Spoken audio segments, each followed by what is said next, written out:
Hello दोस्तों, नमस्कार। आप सभी का स्वागत है आपके अपने यूट्यूब चैनल नैतिक एजुकेशन में। दोस्तों, इस वीडियो के माध्यम से हम ग्रुप डी में जो भर्ती आई हुई है 32,438 पदों पर भर्ती आई हुई है और चूँकि रेलवे में लगभग 1,13,000 पद खाली हैं। 1.13 लाख यानी 1,13,000 पद खाली हैं। तो इसमें पद बढ़ोतरी की कितनी संभावना है रेलवे ग्रुप डी में, इस पर यहाँ पर हम चर्चा करेंगे। और पिछली वर्ष की कट ऑफ क्या रही थी, उस कट ऑफ को भी हम इस वीडियो के माध्यम से देखेंगे, उसका एनालिसिस करेंगे। और इस एनालिसिस के द्वारा हम डेंजर जोन और ग्रीन जोन को देखने का प्रयास करेंगे, यानी ऐसे जोन जहाँ से फॉर्म भरना खतरनाक हो सकता है वो सभी डेंजर जोन में आते हैं। ग्रीन जोन यानी ऐसे जोन जहाँ से आपको फॉर्म भरने पर सफलता आसानी से मिल सकती है।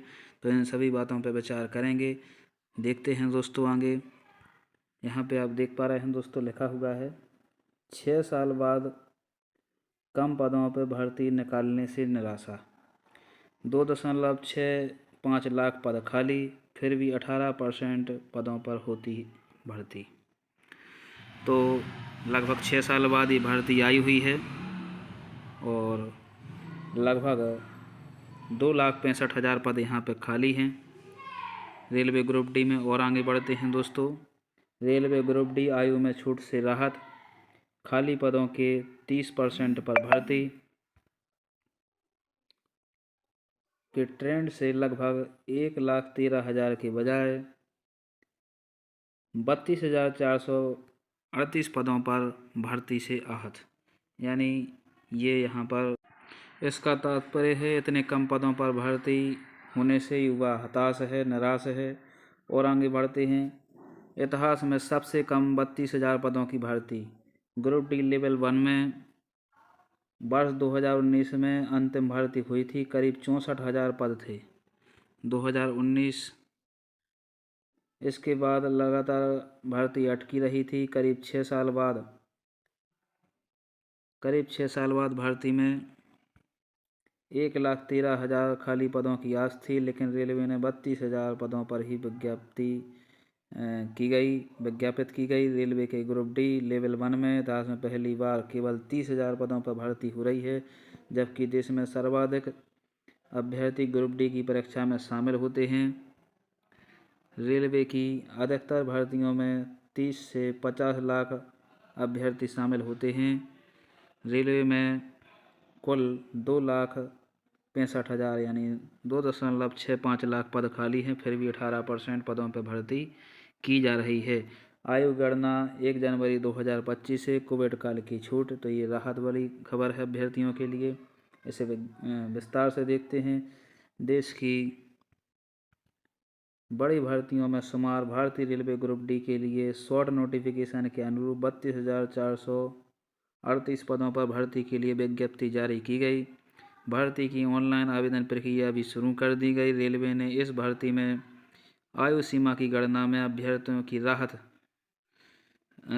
को राहत जरूर दी है। वहीं रेलवे ग्रुप डी ने पुराने पैटर्न के तहत खाली पदों के 20-30% पदों पर ही भर्ती का ट्रेंड कायम रखकर करीब 1.13 लाख यानी लगभग 1,13,000 खाली पदों पर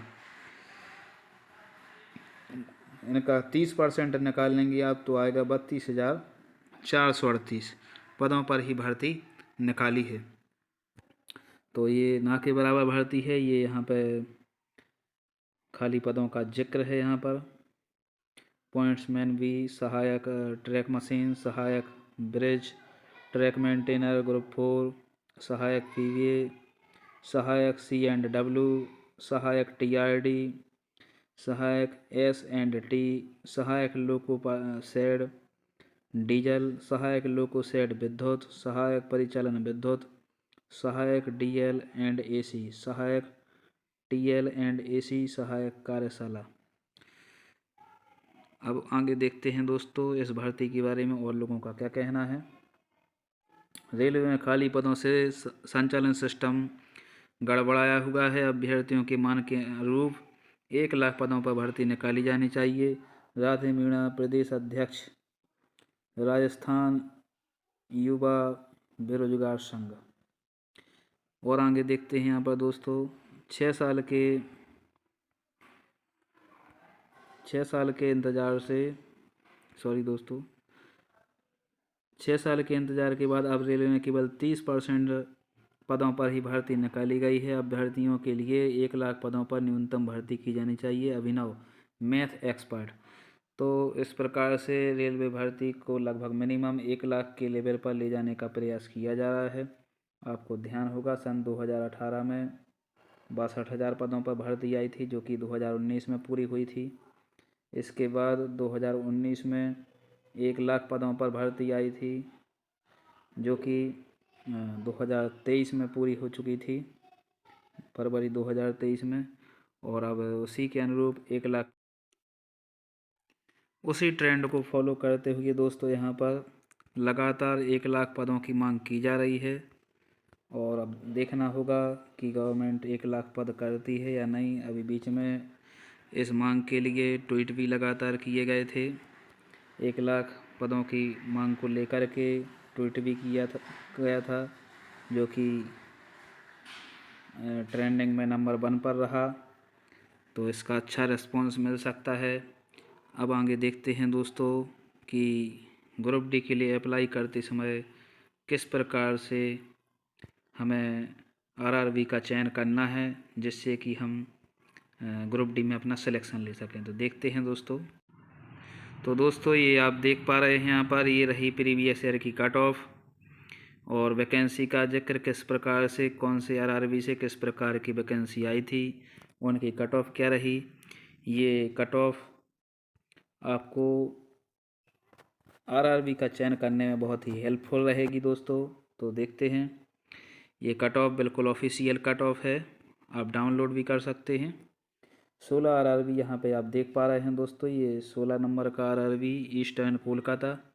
पहला आरआरबी है आपका अहमदाबाद, वेस्टर्न मुंबई।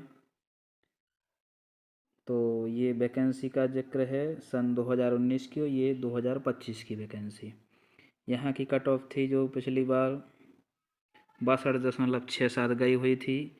EWS की 51.66 गई थी और OBC की 58.43, SC की 50.81 और ST की 49.18। इस प्रकार से आप अपनी अपनी कैटेगरी की कट ऑफ देख सकते हैं। अब इनमें बात की जाए सबसे डेंजर जोन की, कौन सा जोन यहाँ पर डेंजर जोन में है, किसकी कट ऑफ सबसे ज़्यादा रही। तो यहाँ पे आप देख सकते हैं चंडीगढ़ 14 नंबर का जो जोन है, वहाँ पे आप देख पाओगे चंडीगढ़ में जो जनरल की कट ऑफ थी वो बहुत ज़्यादा हाई रही। 70 कट ऑफ यहाँ पे आप देख पा रहे हो, 70.98 चंडीगढ़ में जनरल की कट ऑफ, 57.7 EWS की, 64.77 OBC की और 60.08 SC की और ST की कट ऑफ 50.18। यानी सबसे ज़्यादा डेंजर जोन में अगर गिनती की जाती है तो चंडीगढ़ की जाती है सबसे हाई कट ऑफ। इसके बाद आप दूसरे नंबर पर अगर देखेंगे तो यहाँ पर देखेंगे आप ईस्टर्न कोलकाता 16 नंबर पे आप देख सकते हो। ईस्टर्न कोलकाता ये भी डेंजर जोन में आता है। इसकी कट ऑफ अगर आप ध्यान से देखेंगे तो 69.6, ये भी हाई कट ऑफ में शामिल है। इसके बाद और कट ऑफ अगर आप एनालिसिस करेंगे तो आप गोरखपुर की कट ऑफ को भी देख सकते हो, 69 कट ऑफ गई थी पिछली बार। इसके बाद अगर आप देखेंगे तो डेंजर जोन में जो शामिल हैं उन्हें हम देख रहे हैं लगातार। और हाँ, साउदर्न कोलकाता भी डेंजर जोन में शामिल है। इसकी तो कट ऑफ गोरखपुर और ईस्टर्न कोलकाता से भी ज़्यादा थी। 70.64 इसकी कट ऑफ थी, 53.97 EWS की, 64.64 OBC की, SC की 54.29 और ST की 46.64। तो इस प्रकार से ये सभी जोन डेंजर जोन में हैं जिनकी कट ऑफ 70 के आसपास थी। और इनमें अगर बात की जाए भुवनेश्वर की, तो भुवनेश्वर भी शामिल है। ये यहाँ पे भुवनेश्वर की स्पेलिंग मिसप्रिंट हो गई है, इसको भी आप डेंजर जोन में रख सकते हैं। अजमेर को भी आप डेंजर जोन में रख सकते हैं। इलाहाबाद को भी आप डेंजर जोन में रख सकते हैं। 60 के आसपास की कट ऑफ वाले जो जोन हैं वो सेफ जोन हैं। तो इस ऑफिशियल कट ऑफ को आप समझ करके अपने लिए सेफ जोन